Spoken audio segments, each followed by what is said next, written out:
We're always talking about building bigger, smarter AI. But what if the real bottleneck, the thing slowing everything down, isn't building the models, but figuring out how to grade them? We're about to dive into a pretty radical idea that could change, well, everything. I mean, really think about that. What if the same AI that writes an essay or a chunk of code could also be the one to look at it and tell us if it's actually any good? And that is the million-dollar question, isn't it? If the AI is grading its own work, how on earth do we know it's being fair, that it's not biased? This is a massive, massive challenge for anyone building these systems. So, to really get our heads around this, we're going straight to the experts. We're looking at a fantastic survey from 2025 by Jiawei Gu and his colleagues. They've basically drawn a map of this whole new field, and we're going to follow it to see what's going on. So, first things first, why do we even need an AI referee?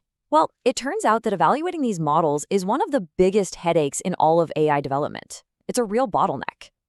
So here's the classic dilemma. On one side, you've got human experts. They give you incredible, nuanced feedback, the gold standard, really.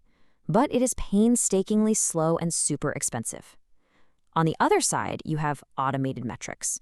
They're lightning fast and cheap, but they just lack any real deep understanding. For ages, it's been a forced choice between quality and speed. But what if we didn't have to choose? This is where this cool new idea comes in, a way to hopefully get the best of both worlds.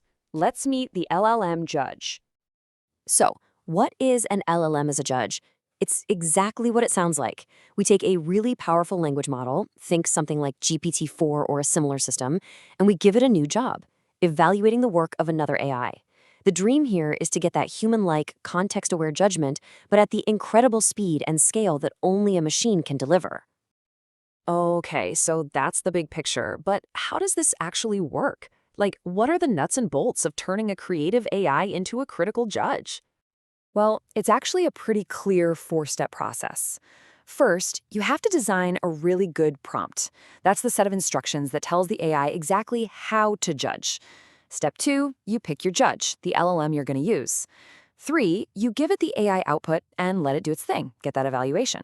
And finally, you process the result to turn it into a nice, clean score.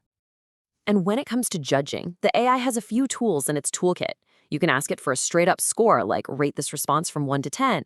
Or, and this is a really popular one, you can have it do a pairwise comparison.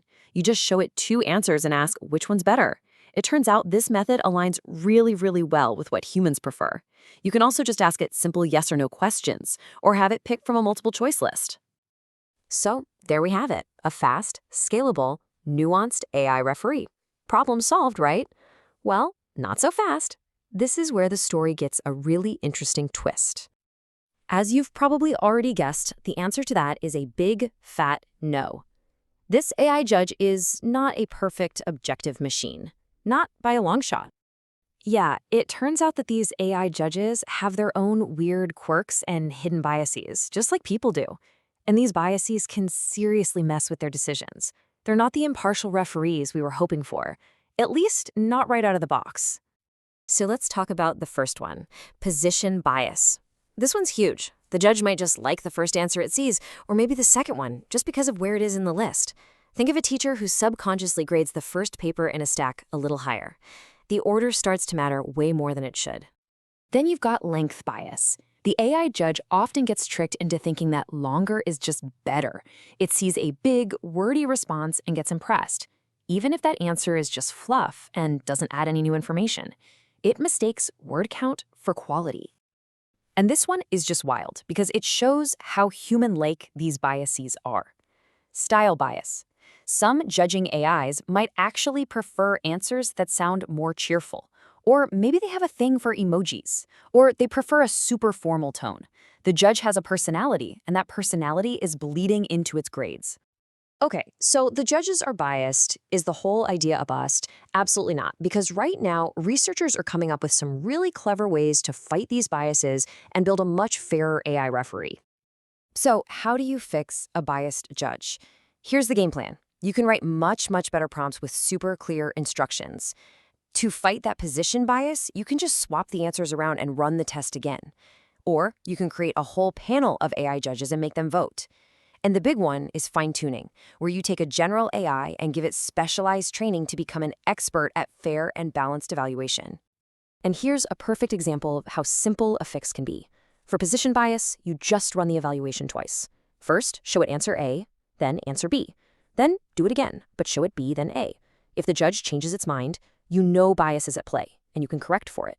So simple, but so effective. Okay, so we're getting better at building fair judges, but this whole thing opens up a much bigger, almost philosophical question. What is the real point of all this? Where is it all headed? This quote from the paper we're looking at just nails it. This isn't just about getting a grade, it's about synergy. That powerful mix of an AI being able to reason and then judge its own reasoning, all in a constant feedback loop. That's what unlocks the next level of AI capabilities, is how you get an AI that can truly think. So, you see, the ultimate prize here isn't just grading. It's about creating a system for self-improvement. By learning to see the flaws in its own logic, an AI can correct itself, get smarter, and learn to reason better all on its own. It's a feedback loop for creating intelligence. And that leaves us with one last giant question to chew on. As we build these AI judges that can evaluate not just other AI, but maybe one day our art, our writing, our arguments, what happens to our role? If AI becomes the ultimate referee of logic and quality, where does that leave human judgment? Does it become less important or more important than ever?